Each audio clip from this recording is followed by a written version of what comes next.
Welcome to the Right Now Show, presented by the Laguna Woods Writers Club.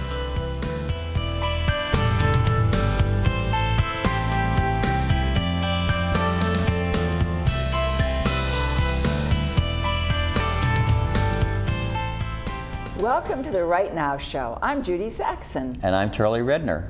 This is the show where we put the emphasis on writers, writing, and the arts.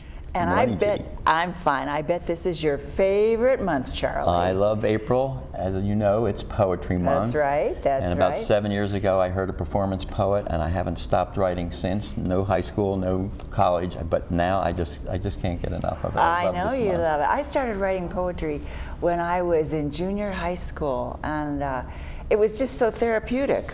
Besides fun to read, and do we have a guest with us today?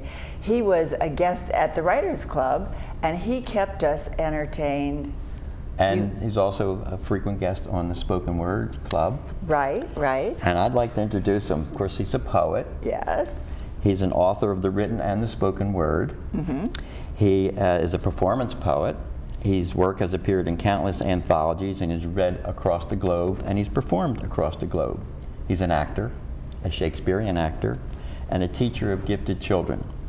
Now, everybody has a resume, but here's what a friend has said about our new guest here this morning. Better than his resume, listen to this description.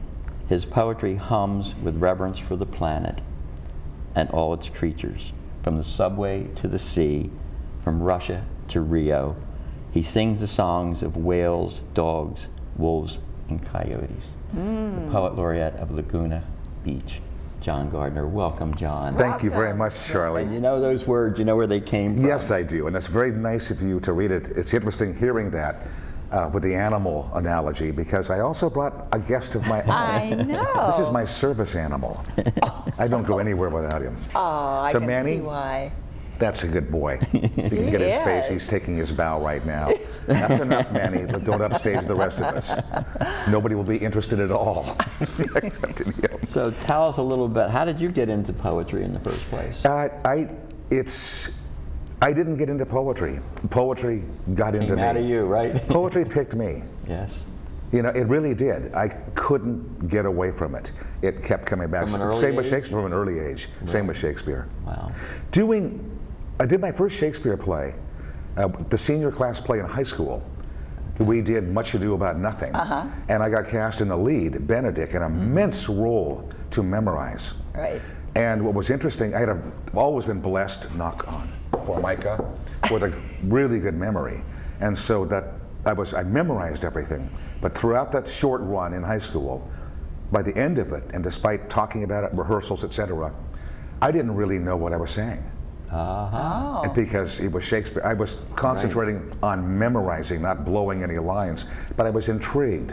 Now I should find out what exactly this strange language means. That's exactly and right. Maybe I'll go back and take a look at some of these 18th and 19th century poets who were being ruined for me by my 11th grade English teacher. That's true. Just because she was teaching them by rote, yes, but without interest. Yes, yes, and yes. so that began my detective work to find out by myself, on my own. And then in addition to Shakespeare reading and writing, you started doing free verse and yeah, exactly. Always free verse, nothing metrical. I love memorizing Shakespeare's metrical verse.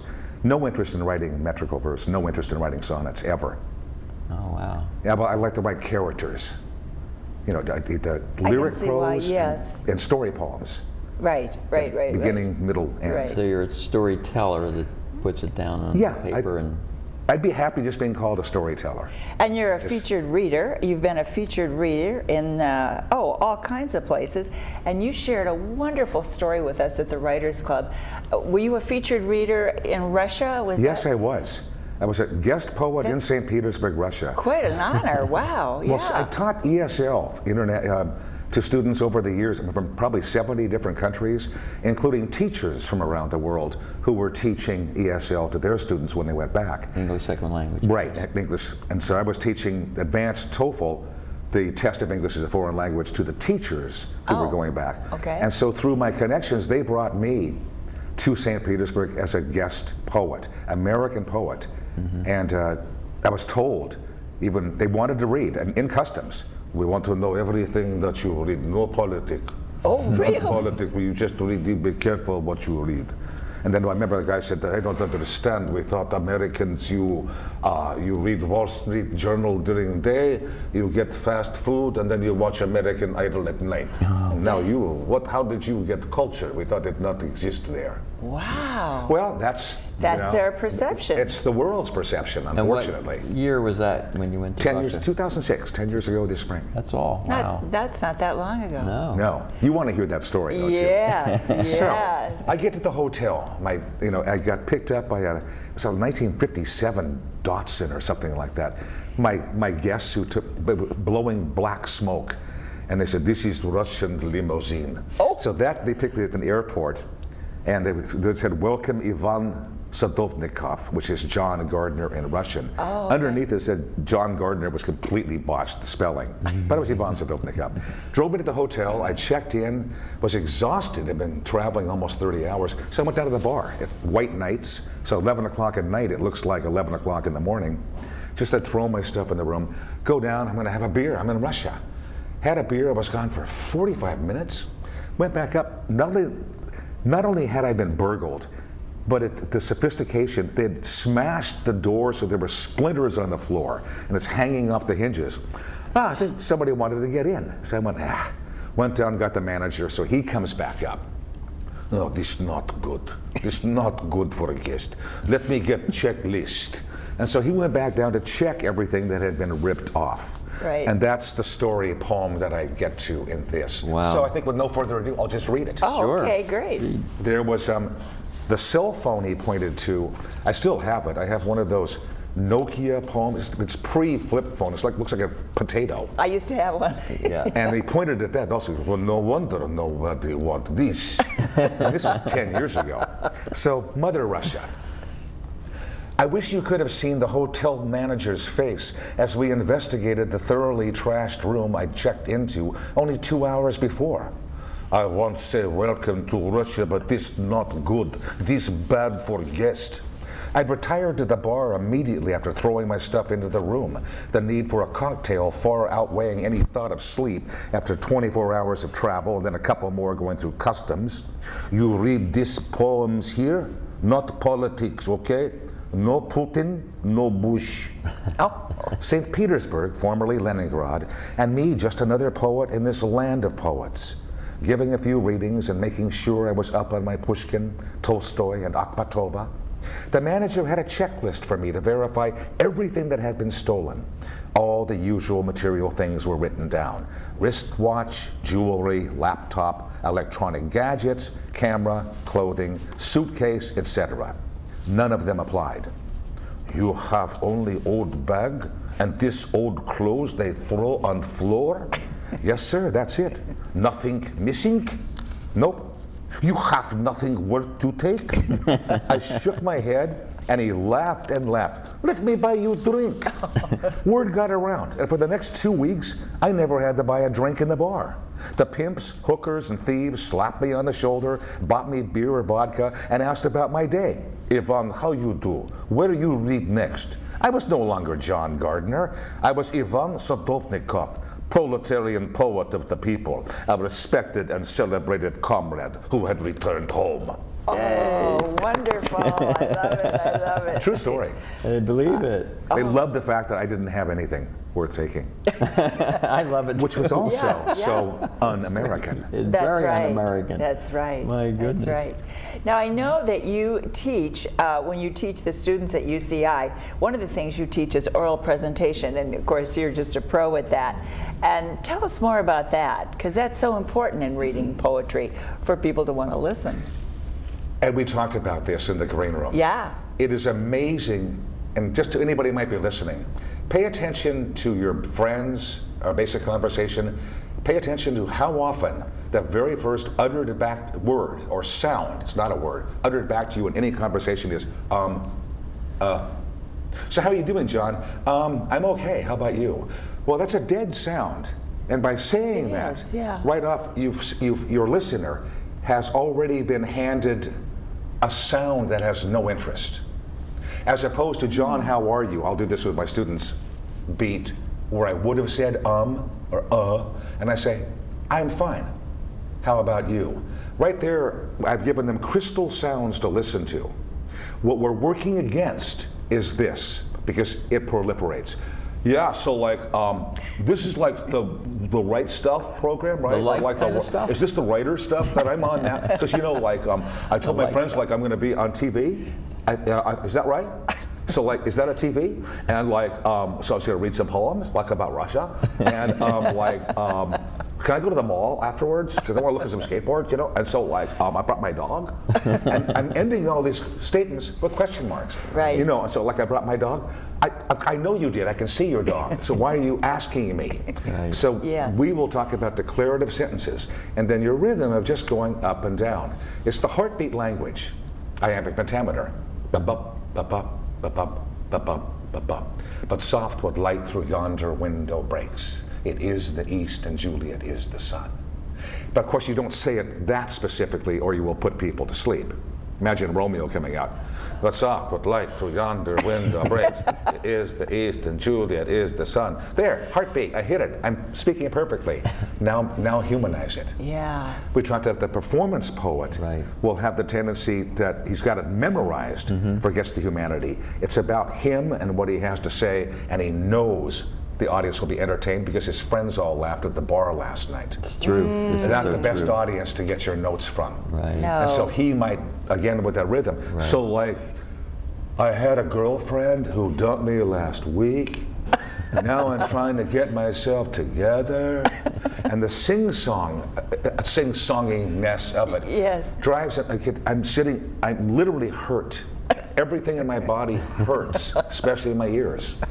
So we just will learn to look at people in the eye when you speak and hypnotize them with your voice. Take a pause once in a while. Say, I've got a story to tell you. As opposed to, you know, like, I got a really cool story to tell you. And they'll say, do you hear the difference? And they say, yes. And so then I'll say, get up and talk about Shakespeare. And you're out. And they have to sit One down. elm is all they get? Yep, that's it. Get up and talk about Shakespeare. So the next student, come on, don't take a pause, because they're thinking, they don't want to say, you've got to speak quickly. And then they will finally they'll say, Shakespeare. Ah, good, stop. There's your subject. Now you have to move on to a verb. Why would you say, okay, I skipped the at the beginning, so now I'm going to, Shakespeare. No, Shakespeare was, moving on to the object. No need for dead sounds in between. Right. And so get into the habit then of speaking a complete sentence, then link it with a conjunction, and then you've got a perfect sentence. Maybe a comma in between, before the and you add a second subject. Okay. And it becomes simple. And so then they begin to think that way. I don't know a lot about Shakespeare, comma, but I would like to learn a little bit more. And I'll have them speak it that way. If they don't repeat the second subject, they don't need the comma. So they don't need a breath quite as long. Then they all want to get up and be speakers. I'm sure. Which is John, I came up with a list. I found this list preparing for the show this morning. The poems in order. I'm sorry, Charlie, you're out. I did it on sit down. purpose, Oh, you teach. are I was just trying to teach you. I'm just teasing you. Poems and the list of their popularity in the English-speaking world. The Tiger by Blake, Sir Patrick Spence, Anonymous, To Autumn, Keats, That Time of Year, Mayeth, Shakespeare, and The Pied Beauty by Hopkins, and Stopping by the Woods on a Snowy Evening, Frost. They're the top 5 read. Do you have any familiarity with any of those, or the list, Yeah, I mean, or I how do. it comes about? We talked about it. I didn't have a great, I remember them from high school. Right. But our English, we would have a small anthology and read it. It was boring, and I always got the feeling, I had a great Shakespeare teacher in 12th grade, but not a good poetry teacher in 11th grade. I could tell that she wanted to get through the poetry section, which was going to be a week or two Yes. Right. before we could do what she wanted to do, which was write endless themes. Okay. Which was kind of important. Anyway, but I do remember them, and I remember Yeats Yeah. And I was intrigued, but I didn't understand him, and it was frustrating because I didn't have a good explainer. Yes. Well, these Exactly. poems, I guess, are the poems that are most redone in other anthologies or resubmitted and republished. Is that how this? I this believe comes so. about? Yeah. You mean like Bukowski's not in there, dude? No. And John Gardner, for gosh sakes, I don't yes, see. yes, but Juan Jardinero's in there, and Ivan Sadovnikov. I was going to read The Tiger as best I can, which is the #1 poem. Wow. If you will grant me a minute. Tiger, tiger, burning bright in the forest of the night, what immortal hand or eye could frame thy fearful symmetry? In what distance, deeps or skies, burnt the fire of thine eyes? And what the wings they did aspire, what the hand did seize the fire? I won't go through the whole thing, but that's the #1, I guess, poem that's picked up in anthologies around the English-speaking world. Yeah. Why do you think that is? Why? I mean, Blake is. I don't know. Do you? Is it? Well, it's, you know, he is.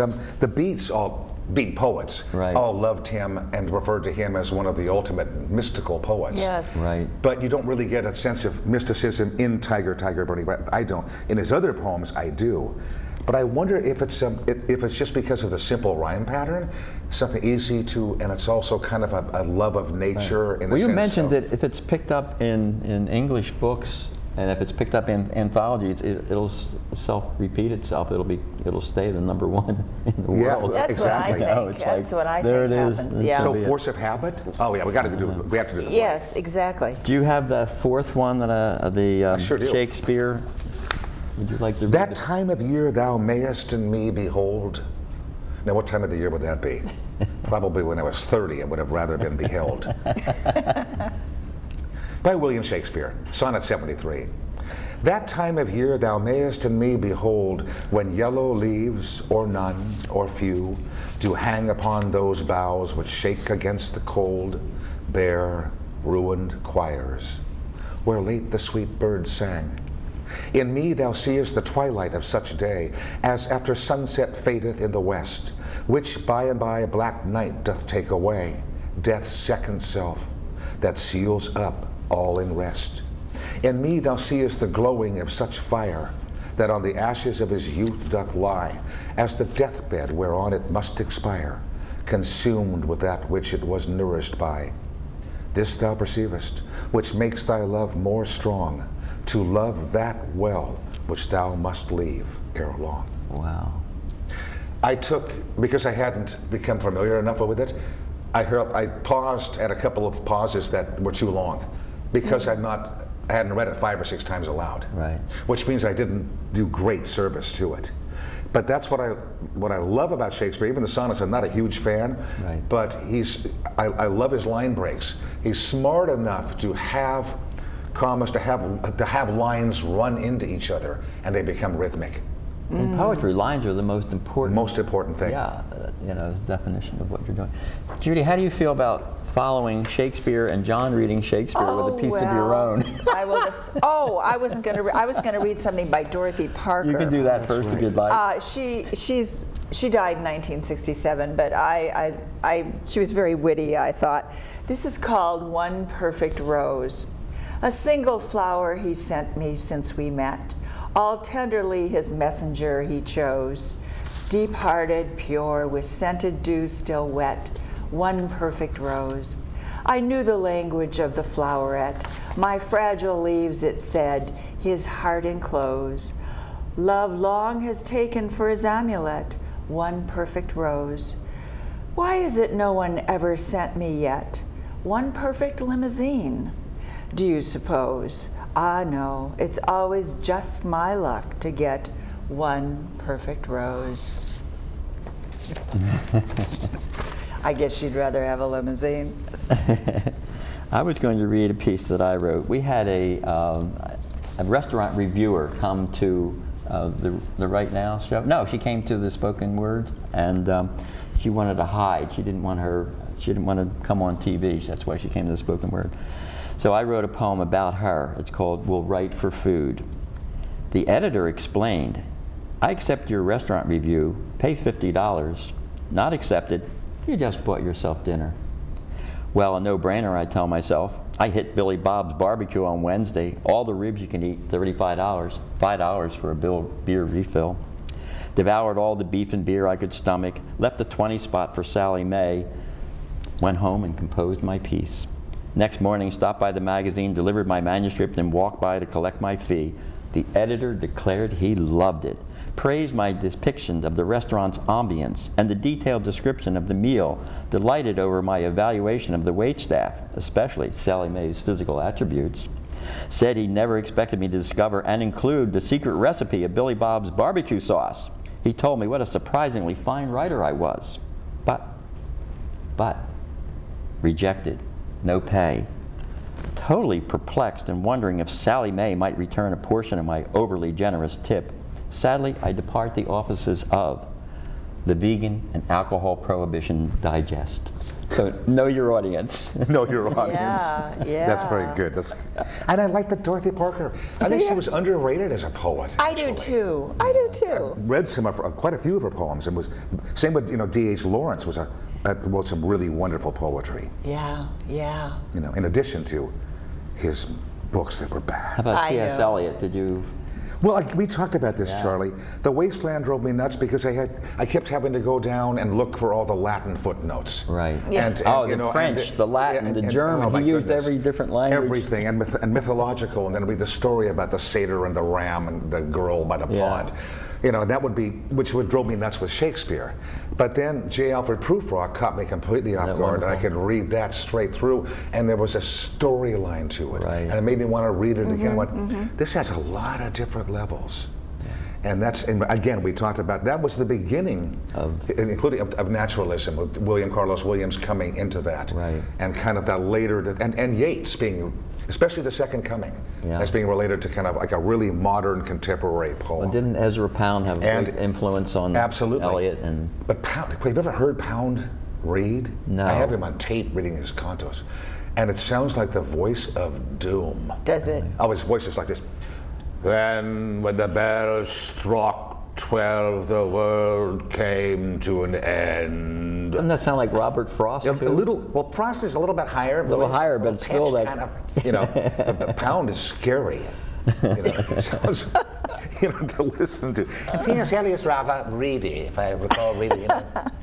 Yeah, I can sort of hear his voice is a little bit more nasal, aquiline sort of voice. Judy, you feel up to British reading? News. You have to feel up to reading your piece? Oh, my piece, yes. I wanted to hear This Judy's is from original. a collection. Shut me up while you can. No.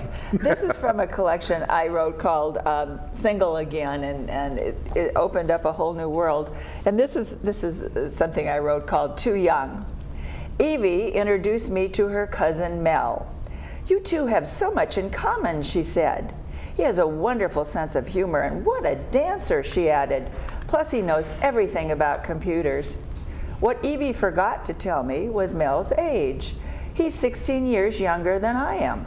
Sitting at dinner, Mel confesses he vaguely remembers the Kingston Trio. I mentioned Mario Lanza, and Mel asks, wasn't he a famous comedian? On the dance floor, Mel's a one-man show, but admits he never learned the basic box step, foxtrot, or waltz. I like Mel, but somehow I suspect I'd have more in common with his father. Oh, dear. You wanton cougar. Oh, dear. That's fun. Thank you for that. And there's another poet I love, Judith Viorst. She's written, it's hard to be hip over 30. She would write every decade, and she's written many children's books. And she wrote Suddenly 60, all poetry, these books about age, and I'm Too Young to Be 70. And now she's written a book called Unexpectedly 80. And this is just a very, very short one. But she's funny, but you can resonate to a lot of them. We just got the photos of our family vacation. 3 generations at play, looking happy and tan. But who, I ask my husband, is that old lady? And who, my husband asks me, is that old man? Time flies. I like Billy Collins, and I love Martina Spada. Are you familiar with either one of them? Yes, I am. I love them. I love both of their works. This is, who are you reading right now? Right. This is interesting. I hope this is of interest because as a writer, I'm just starting to have to memorize Malvolio. Pretty large role. Now, we don't even have our first rehearsal until June 28th in Marin County. So why would I start memorizing it now? Yeah. Because you want to be off book Right. as soon as possible. I like to be off book at the first rehearsal. I still need it because I have to write my blocking in. Yes. Where I move. Yes. Then you memorize that quickly so that you can figure out how he walks, what his hands are doing, because you get accustomed to holding the book for a month, and then a week to go you put it down, and your body's a stranger. Right. Unless you really grow into him. Yes. When I'm memorizing lines, I can't write. I have to put all my energy, and then when I'm writing, I can't go near Shakespeare. I don't want to memorize. It has to be one or the other, but I can't blend them very well. I can understand that, yeah. I'm just feeling my brain is going Yes, to better so concentrate focused. just on this. Before we Yes. run out of time, can I ask John to do me a favor? Sure. I love it when you do the mafioso, doing a little of Hamlet. Could you do a little for Let's me? get back on. Charlie, where are you from again in Jersey? I'm from Jersey City. From Jersey City. Charlie and I used to hang out, you know, at a social club. Jersey City, you know what I mean? But a social club, a lot of wise guys in there, you know, some of the family members. One of them liked Shakespeare. And Charlie wanted this guy, well, wanted to hold Doug for him, someplace out in the desert. We're gonna send this guy out to Vegas, and then he's gonna live out in the desert, in a hole. And he can be found again. But Charlie used to say, he goes, you know, how are you going to do it? Can you give me some Hamlet? Because you like Shakespeare. My name's Tony. Now, the first lines of Hamlet's to be or not to be go like this. To be or not to be, that is the question. Whether it is nobler in the mind to suffer the slings and arrows of outrageous fortune, or to take arms against a sea of troubles, and by opposing, end them. But this is for Charlie. This is Tony to him about this guy we're going to whack. To be or not to be, Charlie? That is the question. Whether it is noble in the mind to suffer the slings and arrows of outrageous fortune, or whack 'em all while we got the muscle. Thank you, John. Oh, So we thank got you, it in. John. We run out of time That's today. terrible, isn't it? No, that's No, I great. loved it. It's I loved funny. it when you It's did it the funny. first time. Whack for 'em me. all while they got the muscle. I love it. Well, I think we're at the end. Oh, we did. You're This- kidding, as Manny had some poems he wanted. Oh, darn. It should have been a 2-hour show today. His book is called Paw Prints, and I hardly recommend it. I love it. I'll buy it. Me too. Thanks so much for watching. Don't forget the Writers Club, second Friday of the month, 3 o'clock, Clubhouse 3, Dining Room 1. I'm Charlie Redner. See you later. I'm Judy Saxon. Thanks so much for watching.